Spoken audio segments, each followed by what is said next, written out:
Hello friends, market matrix में आपका स्वागत है, जहां हम एक पर्टिकुलर स्टॉक का एनालिसिस करते हैं और जानते हैं कि क्या ये स्टॉक में पोटेंशियल है इन्वेस्टर्स के वेल्थ को मल्टीप्लाई करने का। फ्रेंड्स, आज के वीडियो में हम कोई एक पर्टिकुलर स्टॉक का एनालिसिस नहीं करने वाले, हम तीन कंपनीज के क्वार्टरली रिजल्ट्स एनालिसिस करने वाले जो शुगर सेक्टर से बिलोंग करती है। इसी के साथ हम शुगर और एथेनॉल ये पर्टिकुलर स्टोरी में क्या डेवलपमेंट आ रही है वो हम डिटेल में समझेंगे। शुगर का एक्सट्रैक्शन प्रोसेस और एथेनॉल का मैन्युफैक्चरिंग प्रोसेस जानने की कोशिश करेंगे और लास्ट में हम ये शुगर सेक्टर में क्या ग्रोथ ड्राइवर्स है, क्या पोटेंशियल रिस्क है, वो हम डिस्कस करेंगे। फ्रेंड्स, वी अश्योर यू, अगर आप ये वीडियो पूरा देखते हो तो आपको पूरा डिटेल में समझ में आएगा एक शुगर सेक्टर में सिक्लिकलिटी कैसे होती है, कौन से क्वार्टर्स में नंबर्स अच्छे होते हैं, कौन से क्वार्टर्स में आपको ये पर्टिकुलर स्टॉक्स को होल्ड करना चाहिए, कब उनसे एग्जिट करना चाहिए। सारी डिटेल में आपको चीजें समझ में आ जाएंगी। The one thing that sets us apart is our bots. So यहाँ पर आप देख सकते हो, so these are all momentum bots, जहां पर जो भी स्टॉक कहीं भी मोमेंटम दे रहा है so it automatically picks at the real time basis. जैसे कि आप यहाँ पर देख सकते हो कि यहाँ पर टाइम के साथ चीजें पोस्ट हुई है। जैसे गोकेक्स अगेन 409 के लेवल पे हमारे बॉट ने पिक किया था on 21st of Jan at around 1:30 PM के आसपास। तो यहाँ पर सारी रियल टाइम बेसिस पे स्टॉक्स पिक होके यहाँ पर आपको अलर्ट्स आते हैं। So this becomes very much useful to our fellow members. We also have one more bot by the name breakout stocks. जो भी स्टॉक्स ब्रेकआउट दे रहे हैं वो स्टॉक्स ऑटोमेटिकली हमारे बॉट पिक करके यहाँ पर चैनल पे on real time basis post करते हैं। कि आप देख सकते हो on 21st of Jan at around 11 AM Genesis ने असेंडिंग ट्रायंगल ब्रेकआउट दिया था। Similarly we have multi year breakout. जो भी स्टॉक्स मल्टी ईयर के ब्रेकआउट्स दे रहे हैं they are also been pulled here. So this is how we give an extra feature in our premium channel. So if you want to be a part of our premium channel, you can just open a DMAT account by the links provided in the description. चलिए friends, आज का video शुरू करते हैं। So जैसे कि आप यहाँ पर देख सकते हो, ये रेवेन्यू फ्रॉम ऑपरेशंस है जो हमने यहाँ पर कंपेयर किया। द्वारिकेश कि अगर हम क्वार्टर ऑन क्वार्टर ग्रोथ देखें तो 18 to 19% की यहाँ पर हुई है, whereas on year basis 58% से इनके रेवेन्यूज ग्रो हुए। त्रिवेणी के around 7% quarter on quarter grow हुए, वेयर एज ईयर सिर्फ 5% से ग्रो हुए। बलरामपुर चीनी के अगर हम फिगर्स देखें तो रेवेन्यूज 0.16% से डी ग्रोथ हुए, whereas on Y basis देखें तो 13% से ग्रो हुआ है। तो यहाँ पर हम देख सकते हैं रेवेन्यू फ्रॉम ऑपरेशंस में Dwarikesh is leading the pack. Cost of material consume अगर हम देखें तो द्वारिकेश का क्वार्टर ऑन क्वार्टर अराउंड 19,600% से इनके जो कॉस्ट है वो बढ़ गया है। जो पहले 2.33 करोड़ आया था वही कॉस्ट इन्हें अभी 460 करोड़ का आया है। वेयर अगर हम वाई देखें तो सिर्फ 12% से ग्रो हुआ है। त्रिवेणी अगर हम देखें तो क्यू बेसिस पे उनके अराउंड 1200% से कॉस्ट इंक्रीज हुआ है, लेकिन वाई बेसिस में 3.41% से इनके जो कॉस्ट है वो कम हुए हैं। बलरामपुर चीनी सिमिलर स्टोरी, 2000% से इनके क्वार्टर ऑन क्वार्टर जो रॉ मटेरियल का कंजम्पशन है वो इंक्रीज हुआ है, वेयर एज ईयर देखे तो सिर्फ 5% से ग्रो हुआ है। सो यहाँ पर ये अगर आप नंबर्स देखोगे तो काफी ज्यादा सिमिलर है। सो ये क्यों हो रहा है? इट इज बेसिकली जो शुगर सेक्टर है उसका जो ईयर काउंट होता है वो that is from October to सितंबर, मतलब अक्टूबर 2020 टू सितंबर 2021 ऐसा आप कंसिडर कर सकते हो। So most of the processing और क्रशिंग जो होती है शुगर की that happens from November to March. So जो half of the third quarter and full fourth quarter में सिर्फ क्रशिंग और प्रोसेसिंग की जाती है। हेंस ये जो क्वार्टर है थर्ड क्वार्टर और फोर्थ क्वार्टर में हम इनके cost of raw material consume बहुत ही ज्यादा देखेंगे, क्योंकि एक्चुअल प्रोसेसिंग और क्रशिंग ये दो क्वार्टर्स में होती है। सिमिलर चीजें आप चेंजेस इन इन्वेंट्री में आप रिलेट कर पाओगे। सो ये quarter on quarter D growth जो आप तीनों कंपनीज में देख सकते हो विच इज अराउंड 95%, 132%, 100% का यहाँ पर इन्वेंट्रीज में डी ग्रोथ है, विच इज मेजरली, हमने पहले भी डिस्कस किया था कि ये जो पीरियड है यहाँ पर बाइंग ज्यादा होती है, सेलिंग जो होगी वो नेक्स्ट आने वाले क्वार्टर्स में होगी। सो यहाँ पर जो है जो इन्वेंट्रीज है वो आप पाइल अप होते हुए देख सकते हो। सिमिलरली अगर आप त्रिवेणी का देखोगे तो यहाँ पे इनके 231 करोड़ के जो इन्वेंट्रीज है वो बिकी नहीं है, वेयर एज जो Dwarikesh and Balrampur have manage to sell around 19 to 18 crore of inventories. In terms of अगर हम डिमांड देखें तो हम क्लियरली देख सकते हैं कि Dwarikesh even in the down cycle they have managed to sell the inventories, comparatively much better than the other two.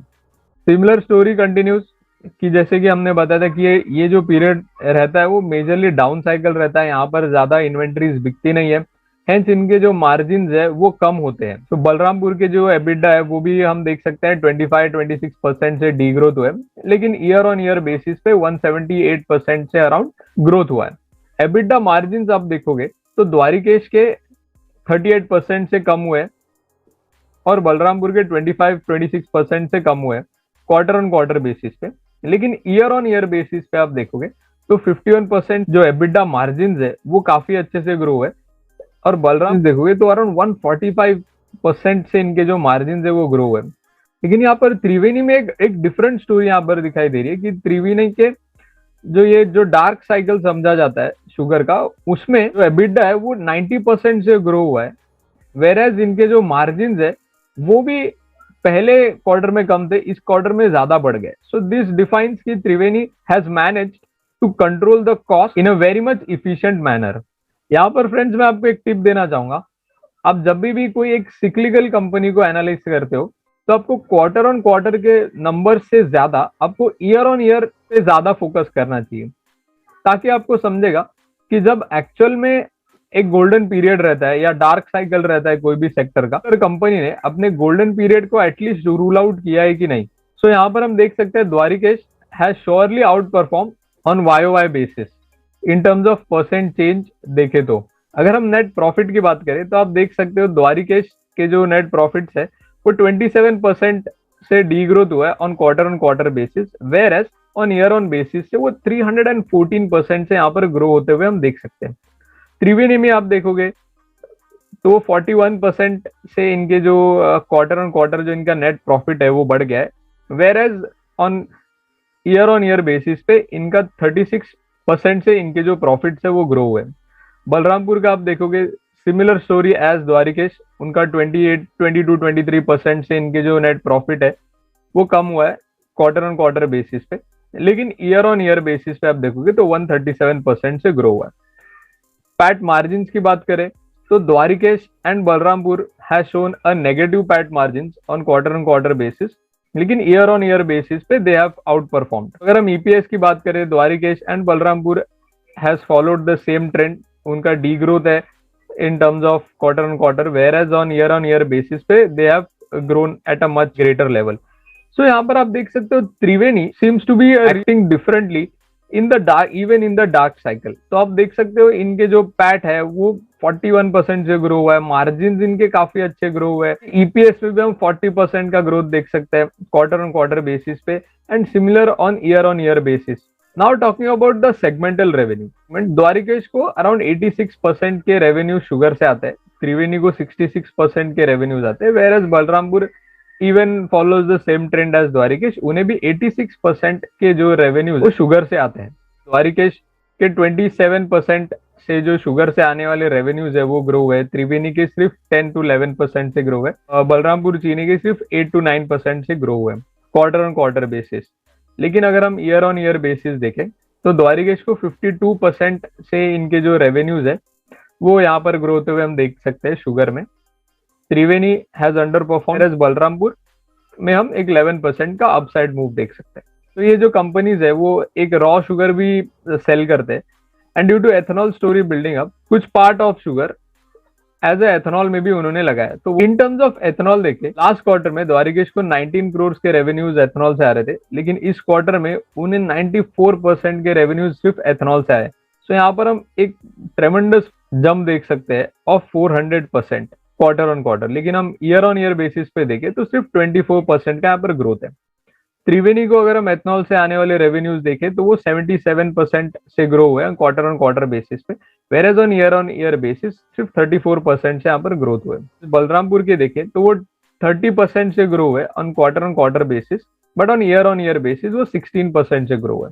को generation is one of the best part of the sugar industry. लगने वाला जो भी power होता है वो खुद ही produce करते हैं, इन्हें कहीं और से एक्स्ट्रा पैसे डाल के एनर्जी लेने की जरूरत ही नहीं पड़ती। इसकी ये कैसे होता है, ये काम कैसे करता है, वो हम आगे आने वाली स्लाइड में देखेंगे। लास्ट क्वार्टर में जो जहां पे द्वारिकेश को सिर्फ 0.7% के रेवेन्यूज आ रहे थे, वहीं अभी 16 करोड़ के रेवेन्यूज आए। अराउंड 2000% का यहाँ पर हम ग्रोथ देख सकते हैं। त्रिवेणी का भी हम देखें तो यहाँ पर वो 35% से डी ग्रोथ हुए, इनके जो पावर ट्रांसमिशन से आने वाले रेवेन्यूज है वो। लेकिन ईयर ऑन ईयर बेसिस पे देखें तो 67% का यहाँ पर ग्रोथ देख सकते हैं। Distillery it is one of the major component of the ethanol story, जिसके बारे में हम आगे डिटेल में देखेंगे। हरिकेश के जो रेवेन्यूज है फ्रॉम द डिस्टिलरी सेगमेंट वो डिग्रोथ हुए 31% से, लेकिन ईयर ऑन ईयर बेसिस पे देखें तो 153% से यहाँ पर हम ग्रोथ देख सकते हैं उनके डिस्टिलरी सेगमेंट से। त्रिवेणी सेम स्टोरी, 2 to 3% से यहाँ पे डी ग्रोथ हुआ है ऑन क्वार्टर बेसिस, लेकिन ईयर ऑन ईयर बेसिस पे हम 156% का यहाँ पर ग्रोथ देख सकते हैं। बलरामपुर 32% से इनके जो डिस्टिलरी से आने वाले जो भी रेवेन्यूज है वो डीग्रोथ हुआ है, लेकिन हम ईयर ऑन ईयर बेसिस पे देखें तो 25% से यहाँ पर जो रेवेन्यूज है यहाँ पर ग्रो हुए हैं। जैसे कि हमने पहले वाले स्लाइड में डिस्कस किया था कि ये जो पीरियड रहता है यहाँ पर प्रोसेसिंग नहीं की जाती, हेंस इनके जो डिस्टिलरीज है इनसे रेवेन्यूज ऑब्वियसली कम होंगे। लेकिन ये जो पीरियड है फ्रॉम नवंबर टू द मार्च, यहाँ पर ज्यादा से ज्यादा प्रोसेसिंग होगी, हेंस जो यहाँ पर हम जो रेवेन्यूज है डिस्टिलरी सेगमेंट से आने वाले उसमें हम अपसाइड देख सकते हैं। वाटर की बात करें तो त्रिवेणी 6% रेवेन्यूज कंट्रीब्यूट करते हैं फ्रॉम द ओवरऑल सेल्स, वहां पर हम क्वार्टर बेसिस पे डी ग्रोथ देख रहे हैं, लेकिन ईयर ऑन ईयर बेसिस पे 54% का यहाँ पर हम ग्रोथ देख सकते हैं। नाउ टॉकिंग अबाउट द एबिटास, मतलब एक्चुअल में इनके जो रेवेन्यूज है वो कितने प्रॉफिट्स में कन्वर्ट हो रहे हैं। सो द्वारिकेश ने यहाँ पर डी ग्रोथ किया है इन द शुगर सेगमेंट, और त्रिवेणी में 400% का यहाँ पर ग्रोथ देख सकते हैं ऑन क्वार्टर बेसिस। बलरामपुर में हम 230% का यहाँ पर ग्रोथ देख सकते हैं। तो फ्रेंड्स, अगर आप द्वारिकेश के कॉन कॉल्स पढ़ोगे तो आपको वहां पर क्लियरली मैनेजमेंट का व्यू दिखेगा कि उन्होंने डेलिबरेटली जो शुगर सेक्टर है उन्होंने कम फोकस रखा है इस बार, and they have more focused on the ethanol part. Ethanol से आने वाले इनके रेवेन्यूज देखिए कितने ज्यादा बढ़ गए, अराउंड 400% क्वार्टर से इनके जो रेवेन्यूज है वो यहाँ पर ग्रो हुए। सेलिंग ऑफ शुगर पे इन्होंने पर्टिकुलरली कम पर फोकस किया है। वो जनरेशन की बात करें तो द्वारिकेश के अराउंड 1900% से यहाँ पर एबिडा में ग्रोथ देख सकते हैं, जो पहले माइनस में फिगर था वो पॉजिटिव हो गया है। इवन ऑन ईयर बेसिस पे देखे तो 8% से इनके जो को जनरेशन से आने वाले प्रॉफिट्स है वो ग्रो हुए। त्रिवेणी में हम यहाँ पर डिग्रोथ देख सकते हैं बाय 47%, लेकिन ईयर ऑन ईयर बेसिस पे वही 84% से यहाँ पर ग्रो हुए। डिस्टिलरी से आने वाले अगर हम फिगर्स देखें तो every company has degrown in the quarter basis, but Y में तीनों कंपनीज के नंबर्स अच्छे हैं, उसमें से Dwarikesh seems to be leading. Water से आने वाले अगर हम प्रॉफिट देखें तो त्रिवेणी को 200% का यहाँ पर ग्रोथ देख सकते हैं, जो पहले 4 करोड़ थे लास्ट क्वार्टर में, वो ये क्वार्टर में 12 करोड़ का उनको प्रॉफिट्स हुए। इन टर्म्स ऑफ वाई देखे तो 140% का यहाँ पर ग्रोथ देख सकते हैं। सो फ्रेंड्स, आप यहाँ पर देख सकते हो पूरी तरह से जो पिक्चराइज हो रही है यहाँ पर स्टोरी, कि द्वारिकेश के जो नंबर्स है वो काफी अच्छे से डेवलप हो रहे हैं, लेकिन ये जो कंपनी है Dwarikesh is very small in terms of market cap, अगर आप इन दोनों के साथ कंपेयर करोगे तो। So being such a small company and still managing to show such great developments is a great in itself. Now talking about the assets, तो द्वारिकेश का हमने देखा था कि it is deliberately cutting down its focus from the sugar, तो वहां पर हम डी ग्रोथ देख सकते हैं। वेयर एज त्रिवेणी और Balrampur has kept their focus on sugar as well. Cogeneration में देखें तो द्वारिकेश के जो एसेट्स है वो उन्होंने बढ़ाए हैं विथ 8% क्वार्टर बेसिस पे, लेकिन ईयर ऑन ईयर बेसिस पे यहाँ पर हम स्मॉल डी ग्रोथ देख सकते हैं। Distillery segment is one of the जैसे की कंपोनेंट मैंने आपको बताया था इन द एथेनॉल प्ले। सो यहाँ पर द्वारिकेश ने जो अपने एसेट्स है वो अराउंड 40% से ग्रो किए on quarter basis, where on year basis 77% grow हुए। ये जो बाकी दो कंपनीज है उनसे काफी ज्यादा है अगर हम परसेंट वाइज देखें तो। Even Triveni does not seem to be focusing much on the water segment, quarter and year on year दोनों में हम डी ग्रोथ देख सकते हैं। लायबिलिटीज की बात ऑब्वियस सी बात है, द्वारिकेश ने कम लायबिलिटीज लिए इन टर्म्स ऑफ शुगर, लेकिन बाकी दो companies remain focused on the sugar segment also. वो जनरेशन पे भी हम देख सकते हैं दोनों साइड में द्वारिकेश के माइनस में है फिगर्स, मतलब वहां पर उनकी जो लायबिलिटीज है वो कम हो रही है, which is a good sign. Distillery में द्वारिकेश के जो लायबिलिटीज देख रहे हो वो बढ़ रहे हैं for the obvious reason they are focusing on the ethanol story, and hence उनके जो डिस्टिलरी सेगमेंट है वहां पर हम ग्रोथ देख सकते हैं। त्रिवेणी के जो लायबिलिटीज है वो कम हुए है for the distillery. Even Balrampur के काफी अच्छे से 40% से ग्रो है, इसका मतलब बलरामपुर भी काफी ज्यादा डिस्टिलरी ये पर्टिकुलर रेस में ग्रो करने की कोशिश कर रहा है। So friends, here we end with our quarterly result comparison, and यहाँ से हम जो शुगर सेक्टर है इसको काफी अच्छे से समझने की कोशिश करेंगे। India is the second largest producer after Brazil, and India contributes to 20% of the total sales, whereas Brazil contributes to more than 40%. So यहाँ पर जो आप देख सकते हो, the world is very much dependent on India and Brazil, and also there is one more, that is Thailand. लेकिन Brazil में जो अभी करंटली इतने सारे प्रॉब्लम्स हो रहे हैं, जैसे कि आप देख सकते हो कि ड्यू टू ड्रॉट्स उनका जो शुगर का प्रोडक्शन है वो कंप्लीटली फॉल हो गया है, जिसके वजह से ग्लोबल एक्सपोर्ट है वो काफी ज्यादा डेफिसिट में चल रहा है, और जो आउटपुट है वो अराउंड 30 to 35% से कम हुआ है। इंडिया में 4 मेजर स्टेट्स है जो मेजरली शुगर प्रोड्यूस करती है, that is Uttar Pradesh, Maharashtra, Karnataka and Tamil Nadu, which overall contributes to around 90% of the sales from India. So जैसे कि मैंने आपको पहले बताया था कि UP plays a very crucial role in this story. Let's understand why. सबसे पहले तो यूपी का जो टोटल कल्टिवेबल लैंड है दैट इज 51%, उसमें से 35% तो उन्होंने शुगर के लिए एम्प्लॉय करके रखा है। जो टोटल शुगर के मिल्स है अराउंड 520 मिल्स है, उसमें से 120 mills that is 1/5 of the sugar mills are in UP. UP में मोर देन 200 डेज से ज्यादा इनके जो फैक्ट्रीज है वो ऑपरेशनल रहती है, वेयर एज जो अदर स्टेट्स जैसे महाराष्ट्र या कर्नाटका आप कंसिडर करोगे तो यहाँ पर जो सीजन है it is very less, around 120 to 150 days. This is majorly due to the easy availability of water. Maharashtra, Karnataka, Tamil Nadu, these states are majorly depend on the rainfall for water. लेकिन UP में जो water availability है वो काफी easily मिल जाती है from the perennial rivers. Sugarcane में around 75 to 85% water ही होता है, उसको ग्रो करने के लिए भी बहुत ज्यादा वाटर की जरूरत लगती है। Hence, sugarcane is considered as the most water intensive crop. Recovery rate जो होता है शुगर का it is much higher in UP as compared to the national average. Even जो यूपी में जो कंपनीज है उन्होंने around 8 lakh ton of sugar उन्होंने डाइवर्ट किया towards the ethanol.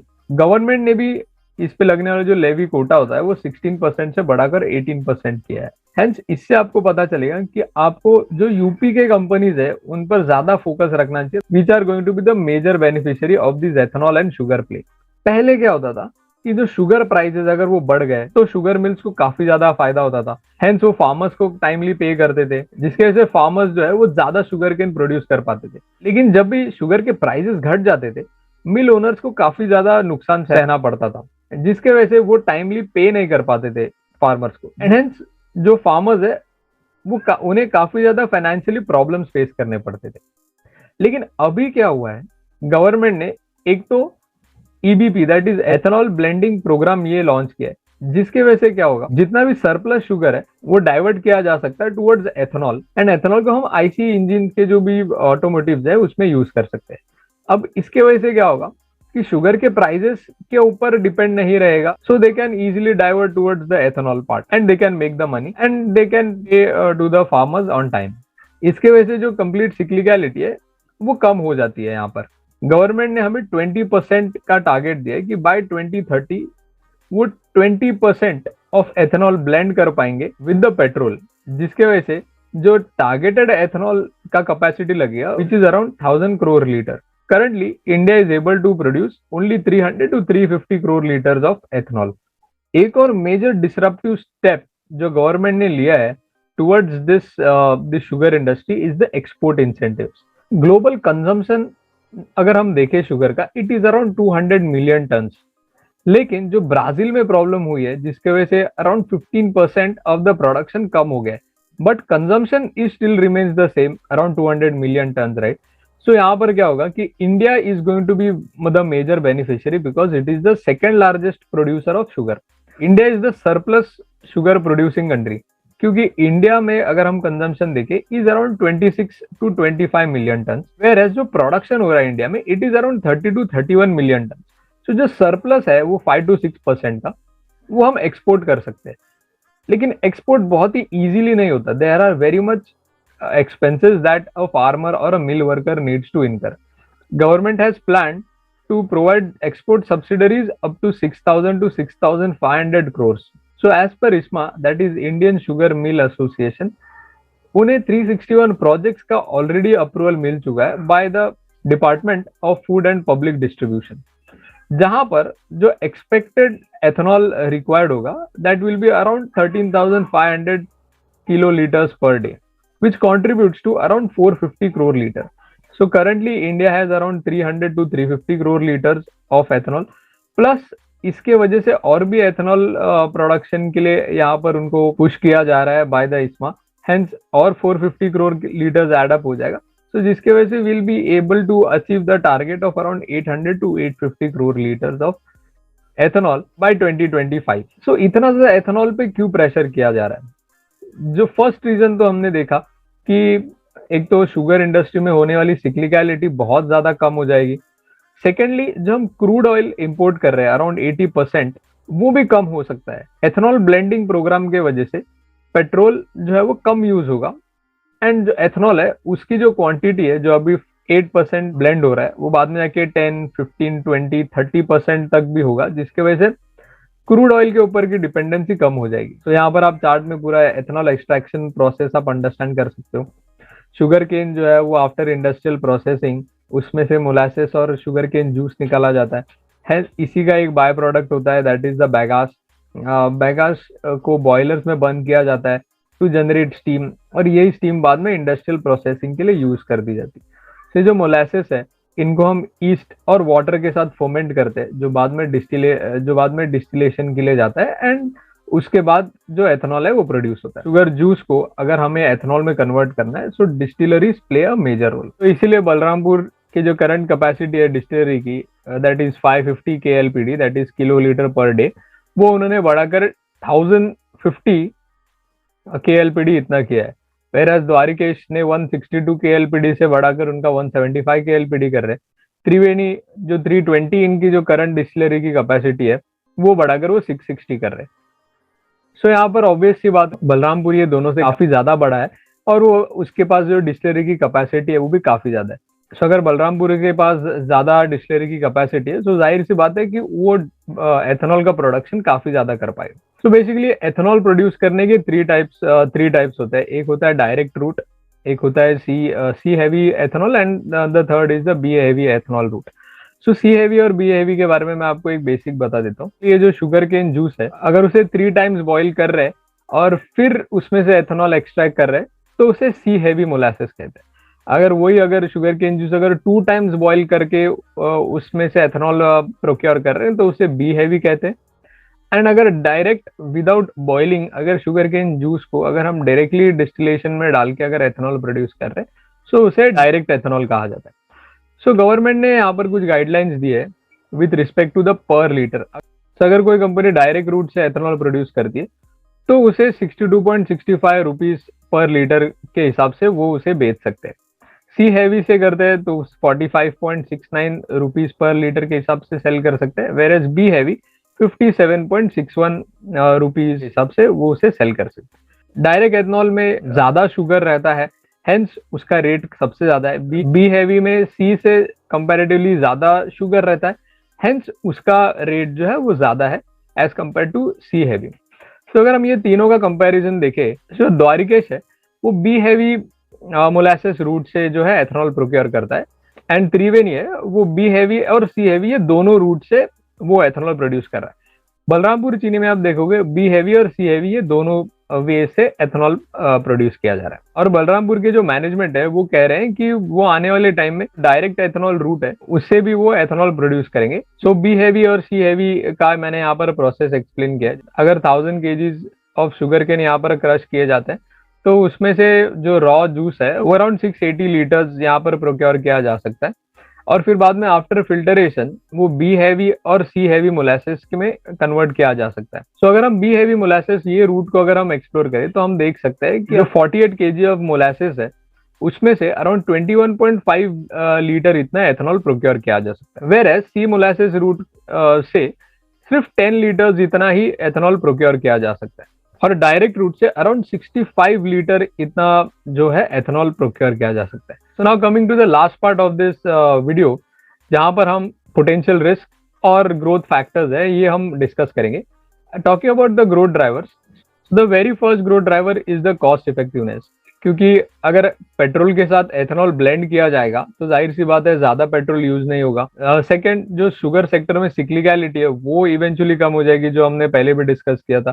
Crude oil को बहुत ही अच्छा सब्स्टिट्यूट मिल जाएगा बाय बाय एथेनॉल, जिसके वजह से जो इंपोर्ट है क्रूड ऑयल का वो कम हो जाएगा। And ethanol being greener in nature, petrol से होने वाला पोल्यूशन है वो भी काफी हद तक कम हो सकता है। एंड ऑल्सो गवर्नमेंट भी काफी ज्यादा इंसेंटिवाइज कर रही है ये पर्टिकुलर ओवरऑल सेक्टर को, जिसके वजह से इसमें ग्रोथ ड्राइवर्स काफी ज्यादा विजिबल है। So now talking about the potential risk, government incentives can play as a double edge sword. जैसे गवर्नमेंट इंसेंटिव्स दे सकती है वैसे ही वो अपने इंसेंटिव्स चेंज भी कर सकती है एनी पॉइंट ऑफ टाइम, जिसके वजह से ये थोड़ा सा डाइसी मूव हो सकता है। सेकेंडली, ब्राजील का प्रोडक्शन है वो कभी भी कम बैक हो सकता है। And third is the EV play. जैसे ethanol blending programme is specifically for the IC engine automobiles, लेकिन अगर कंप्लीटली अगर ट्रांजिट हो जाता है टुवर्ड्स द इलेक्ट्रिक व्हीकल तो आप देख सकते हो एथेनॉल ब्लेंडिंग की कोई जरूरत ही नहीं पड़ेगी। तो फ्रेंड्स, हम आशा करते हैं आपको हमारे ये एनालिसिस काफी इन्फॉर्मेटिव लगा। आप हमारे यूट्यूब चैनल को सब्सक्राइब करें और टेलीग्राम चैनल को ज्वाइन करें। Thank you.